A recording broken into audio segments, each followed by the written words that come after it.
My name is David Parkinson. Apologies for the delay. I'm a researcher here at the University of Queensland, and today I'm going to be talking about Gaussian process modeling, Gaussian process regression, regression in general. Also, I need to shut down YouTube so that I'm not hearing myself.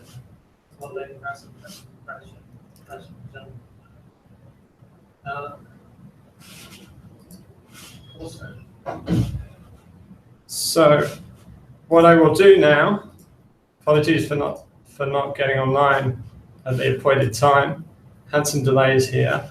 What I will try and do now is to share my slides with you. If I can get that to work, then that will be amazing. So what I will do for a second is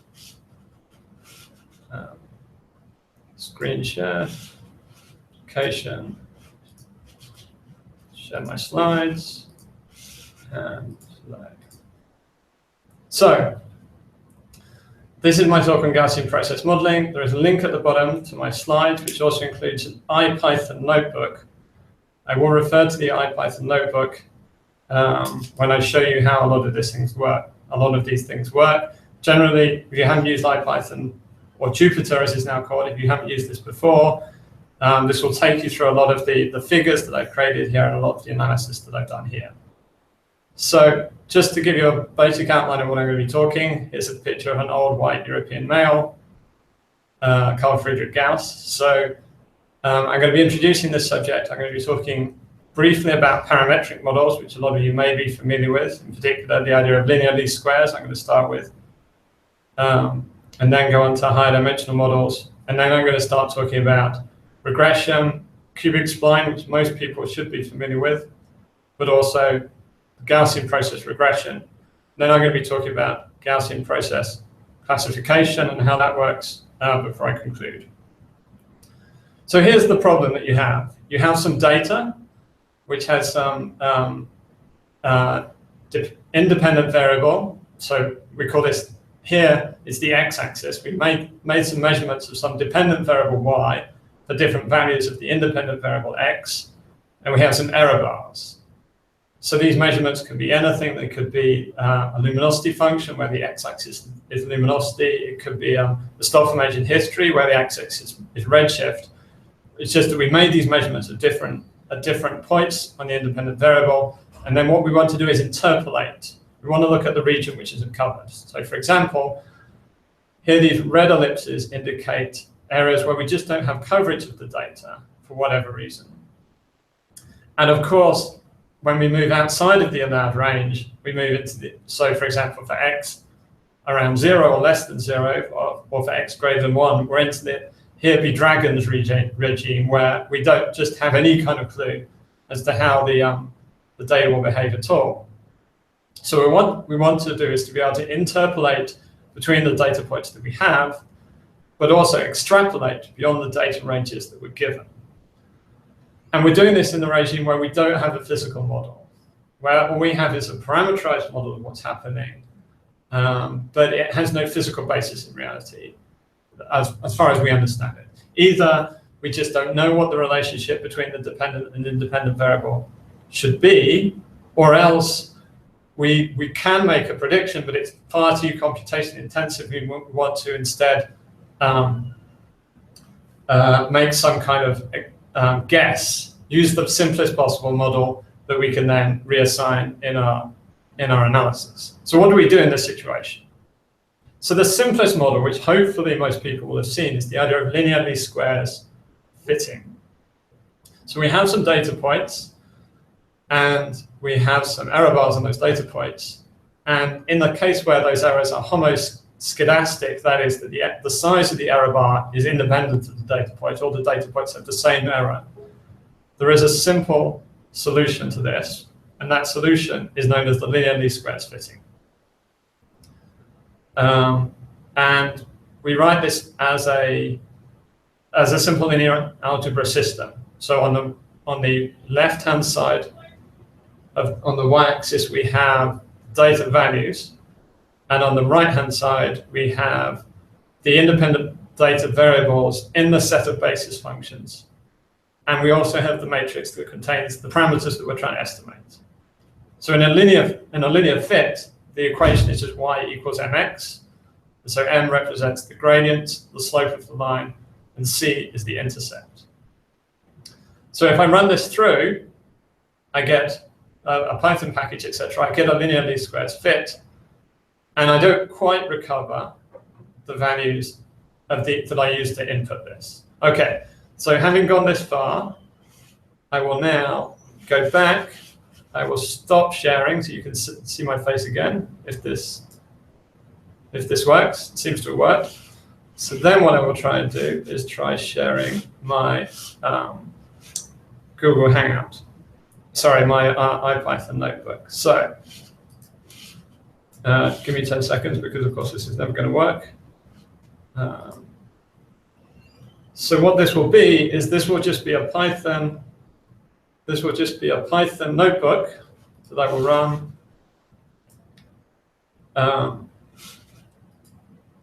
And it should. I'm just going to make sure that it's working.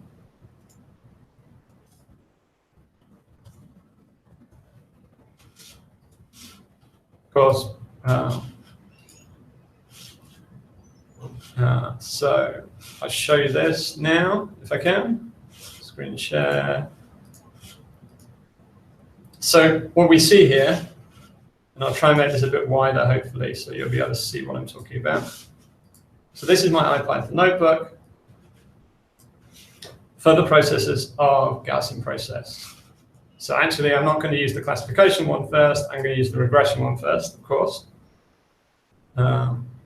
So in order to run Gaussian processes using Python, you'll need Python, obviously, but you'll also need this package here, which I call scikit-learn. So scikit-learn, a machine learning package, is built for Python, which you can use to do all the stuff that I have in this Jupyter notebook. So here I'm going to be talking about linear models where the equation is y equals mx plus c. So I define some model. So y, the dependent variable, is related through the first parameter 0. Python starts from 0, which is the gradient, and parameter 1, which is the intercept. I randomly generate the value of those parameters. I then randomly generate 10 data points.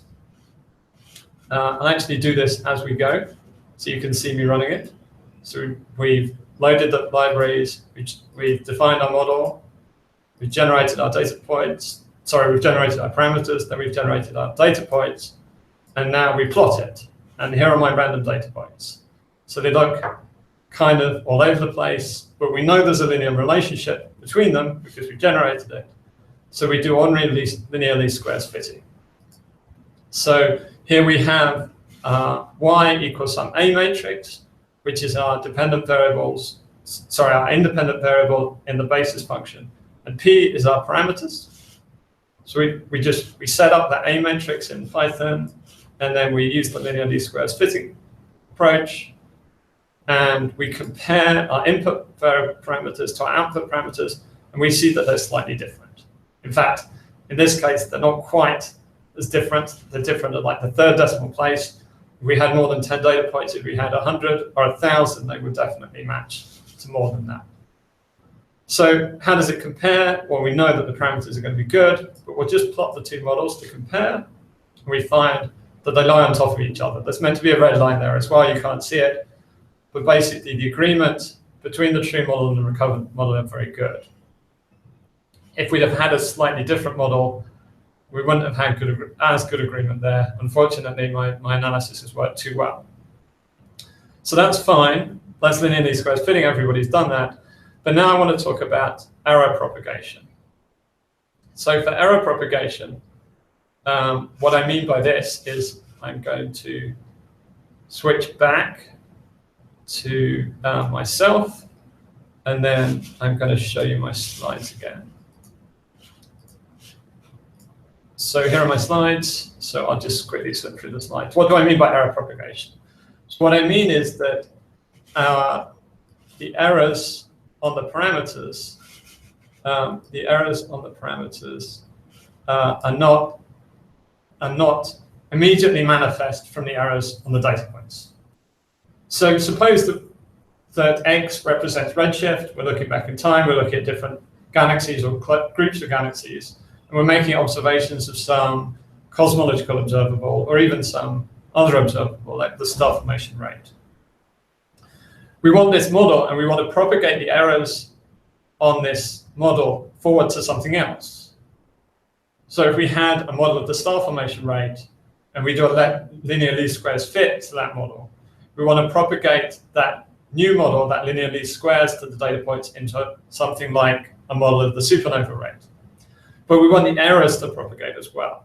So we want to take our errors on our parameters and migrate them forward to be an error on our star formation history into our new model of the star formation on our supernova rate.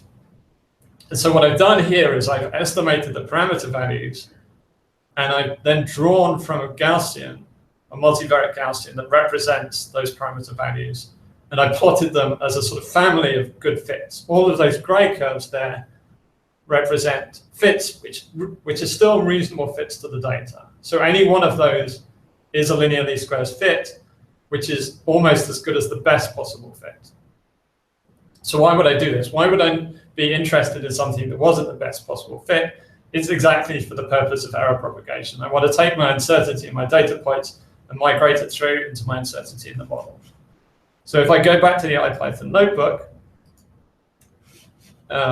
yes, you're going to see a lot of switching, I'm afraid. If I go back to the IPython notebook, you can see here that what I need is I need some way of drawing samples from the underlying distribution, which has given us these data points.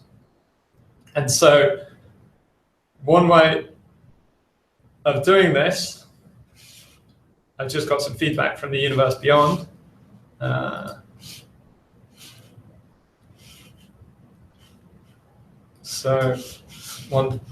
got some feedback that apparently it's not good enough to read, so what I will try is zooming in a bit further. So here is my code. Now this may look like a long and complex code, but what all this does is it computes. I'll zoom in just a little bit more so that people can see what I'm doing here. All this does is it computes the Fisher matrix for my linear model. It does this through some partial derivatives. You don't really have to worry too much about what this is doing. But what this will do is it then gives us the covariance matrix for the parameters, for the y and x parameters.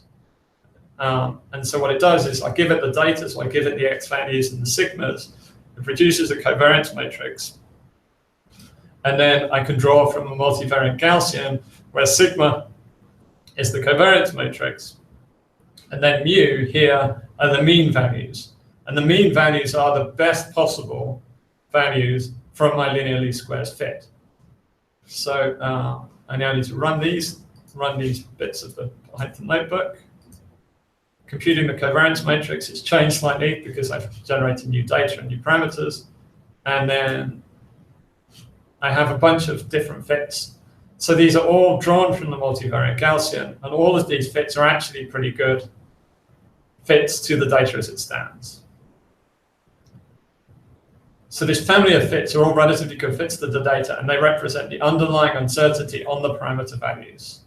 We can then take these we can then extrapolate this uncertainty. So suppose I have I want to know what the star formation rate is doing between a redshift of 0.2 and 0.3.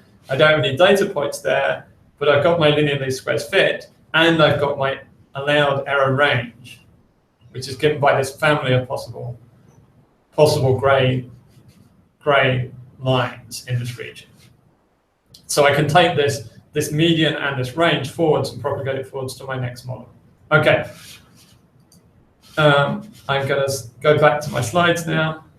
So if I show you my keynote slides again. So this is what I mean by error propagation. So what do I do now if the model isn't linear? So for a higher dimensional model, what if I had like a five-dimensional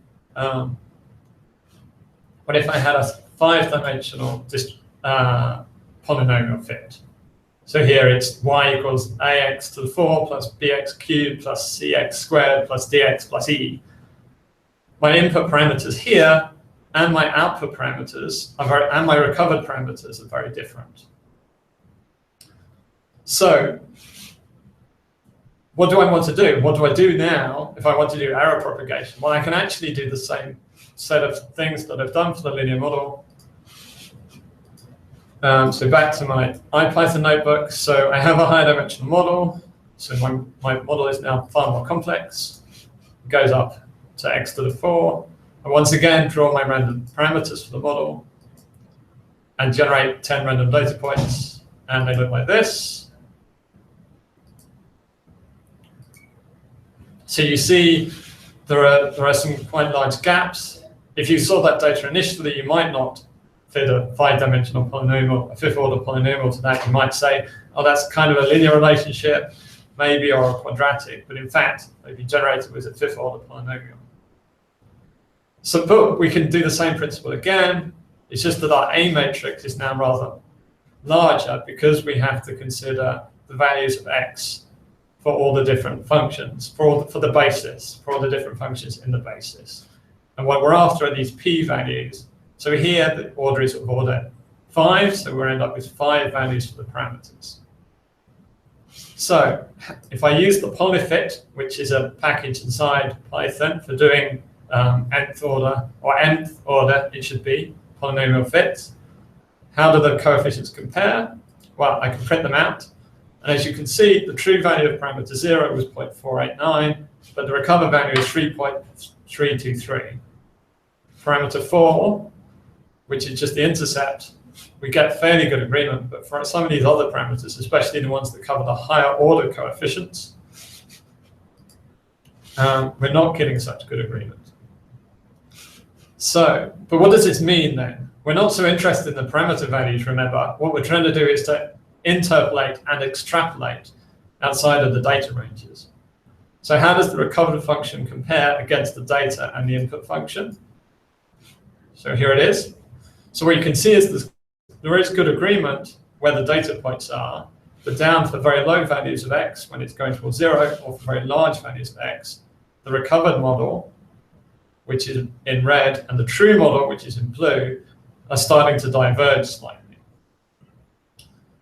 And once again, we do the same error propagation machinery. We're just drawing now from a 5-dimensional multivariate Gaussian instead of a 2-dimensional multivariate Gaussian.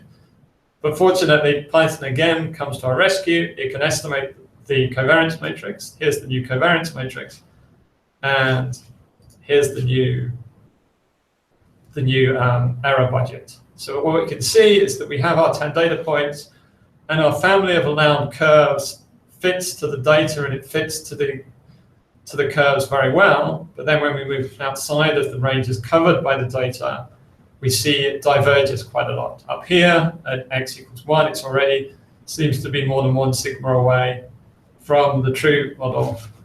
Down here we have better fit between the true model and the allowed family of possible curves. But we can see that allowed family is already diverging by quite a large amount.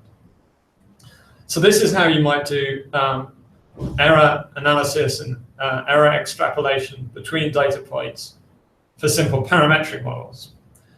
But of course, I'm not here to talk about parametric models. I'm really here to talk about Gaussian processes and how to use these non-parametric models.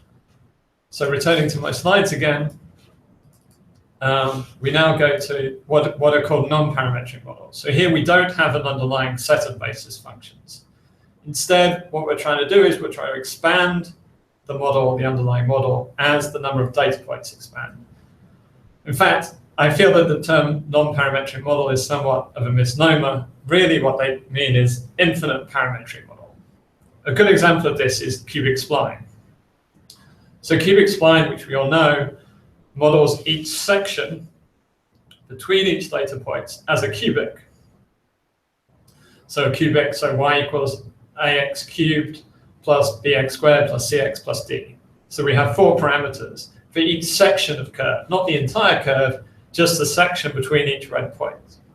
But although we have 4 parameters to estimate, we also had 4 constraints. We have the value of the data at each of the 2 points, and we also constrain the derivative to be smooth across the data points. So our 4 constraints are our 2 data points, our 2 derivatives. So if we have 4 parameters and 4 constraints, there is a unique solution. So there is a unique cubic that can be easily found through these linear algebra processes, which I've already discussed, between each section. So rather than having one global model that models between all of the data points, we do it in sections. So this is how cubic spline works. So I'm now going to go back to my Python network and show you how we might do this here. So we have these. We'll start with a really complex model. So my complex model is not an nth order polynomial. I have some sine, some trigonometric function in there, and I also have some gradient which changes. It's a very complex model, but it's not meant to be representative of a model we'd ever try and fit to. Instead, it's meant to be something that would be almost impossible to try and fit to.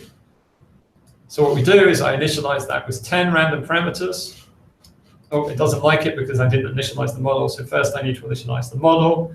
Then I initialize my 10 random parameters and plot. So here are my data points, and they're all over the place. They look very scattered, very random. We can perhaps see maybe an inflection point here. It's going up and then going down, then turning around to here, and then going up, and then maybe going down over here. So since there are 3 inflection points, this isn't right anymore. I'm quickly going to change this text to 3. So what we really want is a 4th order polynomial, not a 3rd one. So I'm just going to change that and try and fit it over here with a 4th order polynomial and see what it looks like. And you can see that it's going well through some of the data points.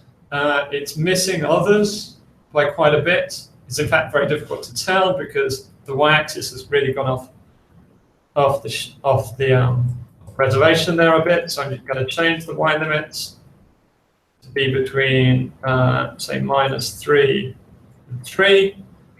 Rerun that section. That's a bit better. Oh no, I didn't like that. This is it's because I didn't put PLT at the beginning. Always remember to sort your library when you're doing things. That's better. Okay, so we can see that this data point in the middle, the one at about x equals 0.4, it's missing by quite a lot. These other data points it's missing by quite a lot. So even though it's got those inflections, which we saw by I, it's not actually managing to fit all the data points. We can keep going, of course. We can keep increasing the order of the polynomial all the way up to 10. It will now complain because it has 10 data points and 10 parameters that it's trying to fit. And once again, the y range has really gone out of bounds. So it'd be good to try and change those limits. Apologies for typing while speaking to you. So we can see that we are hitting all the data points now by quite a lot, but trying to extrapolate below x of -0.5 is going to do something strange. It's also probably going to do something very strange beyond x of 1. So although we can interpolate well between these data points, we have the problem that we can't really extrapolate beyond the data points, and we definitely have no idea what the error budget is going to be doing in the ranges where we don't have data. So instead of cubic spline, there is this different approach, which is called, oh no, I need to talk about cubic spline quickly, sorry. So we'll just do the cubic spline on this case. And you see the cubic spline also behaves very well. In fact, it looks very similar, unsurprisingly, to the 10th order polynomial. It's fitting all the data points, it's interpolating very well between them. But again, we have the problem that we can't extrapolate beyond the range allowed by the data. Okay, so I finally reached the point where I start to talk about Gaussian processes.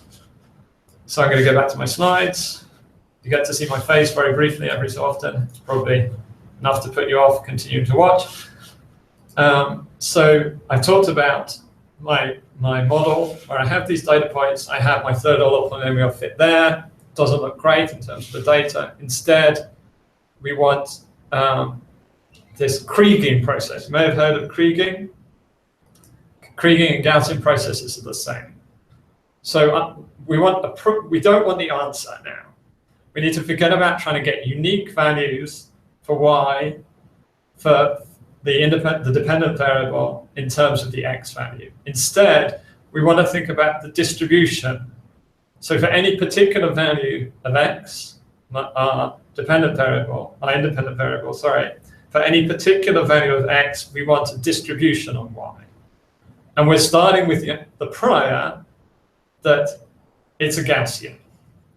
So our inputs are a set of prior probability distributions which don't have means or variances initially, and we're trying to train these Gaussians based on the data to give us an output set of Gaussians which describe the data.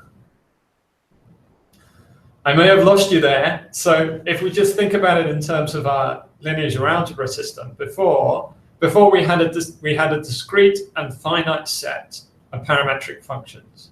So we had our outputs y, our inputs which were x values and the set of basis functions, and then we were trying to train on w. But instead now what we're trying to do is we're trying to train on, instead of the parameters of these parametric functions, we're trying to train on the Gaussians. We're trying to find the mean and variances of these underlying Gaussian distributions that will model our data. And we do this through the covariance function. So what the covariance function does is it basically describes how one set of data points relates to another.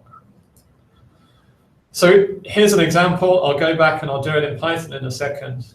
We have our data points from before, and the y-axis is our dependent variable, but as a distribution. And so the Gaussian is very narrow where we have data points, but it's very wide because the variance, that is the width of the Gaussian for where we don't have data points, is unconstrained. So what we have effectively is a regression line now, very similar, in fact almost identical to the cubic spline regression. But because we've done it in the form of Gaussians, we also have a variance associated with those values. Let me do it in the Python and it might become a little bit clearer. So going back to my IPython notebook, sorry, my mouse is not behaving itself. I'm not holding.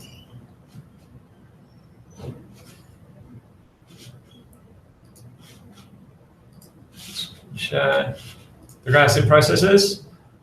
Okay, so we're using the scikit-learn package. We install the type of Gaussian process we'll be using. In this case, the Gaussian process regressor, because we're doing regression at the moment. And we need this kernel. So what the kernel is a description of how one data point relates to another. Effectively, we're doing a kind of correlation function here, or a covariance. We're trying to compute the covariance between data point at x underscore I and another data point at j. And we're trying to find out what's the covariance of our underlying Gaussian distribution between these two data points. So I'm referring to this textbook by Rasmussen and Williams. This is a great textbook. It's free. It's in my list of resources at the end of my slides. They refer to this as the squared exponential function. In scikit-learn, they call it the radio basis function. It's the same one. RBF is a common one. It works very well. So basically, if 2 points are very close to each other in the terms of the independent variable, so if you have 2 data points next to each other, the covariance between those 2 data points is going to be large. But if you have 2 data points which are far away from each other, the covariance between those data points is going to be small, is effectively going to drop off very quickly. And so what the covariance function does is it allows you to compute the covariance between all the data points that you have, and then you can then invert that to find what the mean and variances should be in terms of your underlying distribution of Gaussians. So I will run this through and show you how this works. So here I'm reading in the data. I have to do this at least as 2D arrays just because of the way that the Python works. I haven't done something. I obviously haven't done something, so I'll go back up. This is what you should always do. So we got to 29, got to 30. That's fine now. Okay, so it's done the fit. Hopefully this is going to work, and then now need to flatten the fit. So what Gaussian processes can do is it can then make a prediction. Right, so I've done the fit, which gives us all the underlying Gaussians. I can then predict the value of y and the sigma associated with that value of y, the most important thing. So that's just the width of the Gaussian at that point in terms of the data I already have. Let me go back up to the top because I haven't done this. No, I'm just going to continue. It's fine. So I'm going to plot it and see what happens. No, it's because I didn't flatten first. Sorry, I said I needed to flatten, but then I didn't do it. Okay, fine. So you can't quite see this. And unfortunately, once again, I've done too well. So the blue curve is the mean of the Gaussian process. And then the red dotted is the cubic spline. But the gray region is the allowed region. That is the 1 sigma errors. So let's change. Let's zoom in on a region. I'm going to go between 0.4 and 0.8. So I'm going to change the x limits to be between 0.4 and 0.8, just to zoom in on this region. You can see how badly I code in Python. So there, and I want to change the y limits as well, so we can just zoom in on this. I'm going to go between minus 0.5 and 0.5. So now what we have is we have the mean value from the cubic. So we have our data point down near 0.4. We have another data point up at like 0.78. And the covariance function is then given us the widths of the means and the widths of the particular Gaussians for all the points between these two data points. So what we've got is we've got a mean value and a width, an error associated with that interpolation, which cubic spline won't do for you. Okay, I'm going to stop hammering this home and move on. So there are lots of different covariance functions you can use. There's the radial basis function, and in scikit-learn you can have a width of that smoothing kernel. It's effectively a smoothing kernel. You can train on this L parameter. There are these other ones, rational quadratic, exponential skein, a dot product one, which is equivalent to polynomial regression. I'm going to change that because I realized I didn't put the bracket in there. Sorry, I'm just correcting my code as I'm doing this, which was bad form. The Mattern one is probably the best one because it approximates different things in different regimes. So in very large scales, it will approximate the radial basis function, but it can do something more complex when the distance r. So r is just your difference between the two data points. When r is different, it will have different approximations. I'm using the radial basis function though, just for this example here. Okay. So what happens if there are error bars on the data and we add some dispersion to the data? So I've got my 10-dimensional complex model again. I add some error bars and some dispersion, so I move those data points around a little bit. You can't really tell. Here's the curves as they were before. I'm not going to scroll up to show you how they were before. Sorry, here are the points as they are now. I'm not going to show you how they were before. But now what we want is we want a noise associated, an underlying constant noise. So we can use a white kernel, which is just a constant kernel, with a constant noise specified by the error. So the error there goes directly into the Gaussian processes to add an extra variance term to the kernel. So we run this one, it runs fine, and we plot the outcome, and it looks like this. So now, because we've got that extra information about the noise, that is about the error on our dependent variable measurement, we can then file that into the Gaussian process processes. And as you can see, the prediction for this data point is now wider than it was because it knows that that point has an associated error. Okay, so now we have our prediction in the blue and we have an error also in the gray. And what I haven't done here is I haven't extrapolated out beyond the ranges allowed by the data. But I can do that as well. They blow up very quickly, but in principle, I can easily change the values that I'm plotting. So here I'm just making predictions for the ranges previously allowed. But let me suppose that I want to change X complex for a second.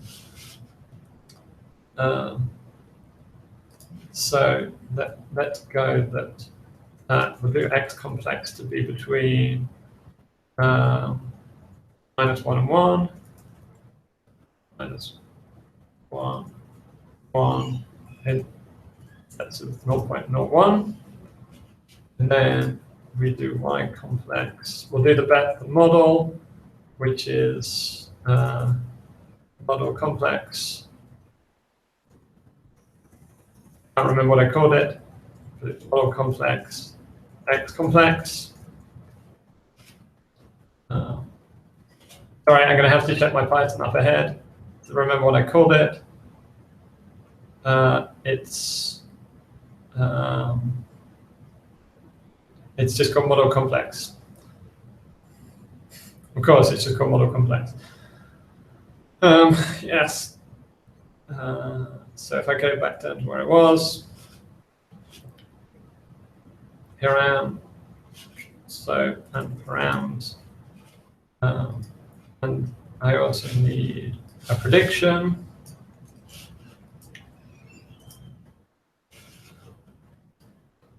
It doesn't like it.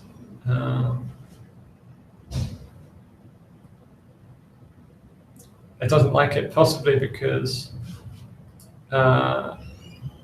I did that as an array and it should be a list. Or I did it as a list and it should be an array. But anyway, let's go back to where I was, where I have done this before. And oh no, I should have done it as a range, not min space. Apologies. Oh. This is what comes with trying to live code. So we'll do a range. No, it still doesn't like it. Let's just move on. I think I'm going to move on at this point. But what I should be able to show you is how we can make extrapolations beyond the range allowed, because we have this function now. The error bars blow up very quickly, but if you want to make an interpolation just beyond your data points, you can do that. Okay, I'm now going to go back to my slides finally and talk about Gaussian process classification before I finish. So this is what I've done, Gaussian process regression. Here's an example from astrophysics. So here we have a damped Lyman alpha system. This is a paper taken. These are figures taken from a paper by Garnett, Ho, Bird, and Snyder, 2016. Here we have the data points of the damped Lyman alpha system. And it's very noisy, but of course it's not just noise. There's a lot of absorption going on here. So we have the quasar, but we have some noise, and we have the neutral hydrogen absorption along the line of sight. So in order to get the redshifts of these Lyman alpha systems, we need first a good model of the continuum. So what they've done is they've used Gaussian process regression to learn what the continuum should look like. So they re-redshifted it back, and they've passed the Gaussian process regression across this data set to give them a continuum model, which they can then subtract to look for DLAs which are present in the spectrum. So I thought I'd bring it all back to astrophysics because I've been talking about parameters and I've been talking about regression interpolation. But here's a good example of a way you can use Gaussian process regression to give you something where you don't have a good model of the system. Cool. So then finally, I'm going to talk about classification. So classification, unlike in regression where the outcome is a predicted value or range of values for the dependent variable, so y of x, here our outcome is a class. So for example, we might have a load of objects in our image, and we want to know whether an object is a galaxy or a star. Pretty simple. In one field might not be possible in another. So just because of observing conditions or whatever. So we have a binary classification problem, and we use logistic regression, where we have the probability of the class being 1 relates to these AN coefficients. And so AN is just a response function based on some weights. So, and some features. So for example, if we have some features which are independent variables, and we want to know, given our features, what's the probability that this thing falls into class 1 or 0? It could be some linear weights, or it could be a more complex function. We then pass that back to the logit function, and we have the probability. So instead of doing regression analysis, where we're trying to estimate the probability between two data points, what we're doing is we're doing classification analysis, where we're trying to estimate outside of the range where we have specific examples. So when we have an object which might look similar to, but are not exactly the same as, objects which are already in our training set. Okay, once again, I am going to give you a specific example. I apologize for this specific example. This is, can we estimate a person's first name given, can we estimate a person's gender given the final letter of their first name? So I downloaded my friends list from Facebook, and for all those members of my friends list who were binary gendered, who listed their gender, I took the final letter of their first name. And then, so I just have the final letter of their first name and the binary gender that they give. I then want to try and train my Gaussian process classification scheme to see whether I can guess successfully somebody's gender identity given the final letter of their given name. Now, there's lots of noise of this, of course. A lot of people on Facebook have names which aren't representative of their birth name or the name of a marriage certificate or whatever. So I didn't do any of that. I didn't do any, I just took the data as it stood, and then I saw whether I could use the classification scheme to make forward predictions in the same way that I was doing in the regression. So I'll just show you how to do this now in the Python notebook. So there's my,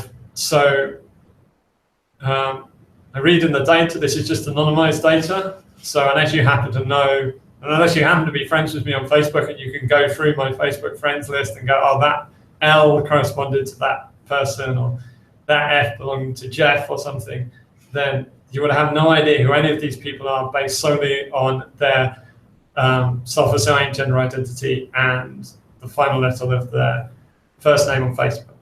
So it doesn't like this. Because, sorry, it's this one. This is the one I'm running. So here I have the frequency chart. So the blue are those people with a gender identity of female and the final letter of their first name. And the green is those with gender identity male and the final letter of their first name. So what I do now is I want to do an accurate test. I want to see how reliable I'm doing with this. So I have a 75% training set. So I take, I have about 271 people here. So about 200 of them will go into my training set, and the remaining 60 or so will be in my test set. So I've done that division here. So my training size is integer of the ceiling of the side of the total set. I then do the division. I double check to see if my test set is of the size that I expect it to be. And then I try and do the classification. I get an error there, but it's not a lethal one, it's just a warning. So then finally, so I've trained now. So instead of doing Gaussian process regression, I'm now doing Gaussian process classification, but I can still use the RBF kernel because I'm still computing covariances between points, but they're not points in a linear variable space, they're points in my feature space, that is A through Z being the final letter of your first name. So now I can run a prediction for my test set, which are the remaining 60 names which I didn't use in the training. And I can see what the outcome is for each. And I can print out. So the outcome is 1 if you're female and 0 if you're male. And I know the outcomes, and I have here the predictions. This is the predictions for all of those in my test set. So what I've done is CLF is my Gaussian process classification function. It's been trained, it's ready to go. I pass it my test set, and my Z are my predicted outcomes. And I compute my success rate, and I get 73%. So that is, if you tell me the final letter of your first name, I can predict your gender identity to about, 3/4 of the time. I can accurately predict it 3/4 of the time. But possibly what's more interesting here is that you don't need to predict a class necessarily, you can also predict a probability. And I'm once again going to try and do this live. That worked, and then I'll just show you what the probabilities are. I'll just show you what the probabilities are. And so these are all the points that I have, and we have the probability of being zero outcome or 1 outcome. No, I think I've got it the other way around. I think it's the probability of 1 and then 0. All the way down through all the different. And so for some people, you'll see that it's given a probability of 1/2. So this might be that there was a unique letter in my test set that wasn't in my training set. So in this case, it doesn't have a clue what to go on, and so it's just given a probability of 1/2. But for the other ones, it has a relative probability of being male and female given the final letter of the first name. Okay, so that's it for the IPython notebook. So I just finally now return to my slides. So to summarize, standard parametric regression analysis is limited by the model or set of basis functions that you choose, whereas non-parametric models become more useful because they expand with the data set, even if they don't necessarily provide physical intuition. So what Gaussian process modeling is, allows us to do standard regression analysis in those cases where we don't have a physical model, but want to be able to interpolate between our data points, and it then gives us back the errors as well. So it gives us the errors between the interpolation points as a Gaussian distribution. And then Gaussian process classification puts a Gaussian process prior on the response function, so on our probability of being in one class. And we can do it for a multimodal class as well, multinomial response where you have multiple classes. But we're applying the same techniques here than we were for the Gaussian process regression. So then here's a list of references. So this book, Rasmussen and Williams, you can download for free. It's free as in you can't remix it, but it's free as in a pint of beer might be free. Probably not going to need free beer for this talk. There's also the Information Theory, Inference, and Learning Algorithms textbook, which is my Bible for statistical analysis, which is also available to download by David Mackay. And then I thought I'd put in a plug for another book on Bayesian analysis as well. So that's it. Thanks very much for listening. Sorry for being so late. It was just a question of working out the technology. I hope you found this talk to be informative. I'll try and send around a link for the GitHub so you can download those slides and also the IPython notebook later on. Okay, this is David Parkinson, and this is goodbye. Goodbye.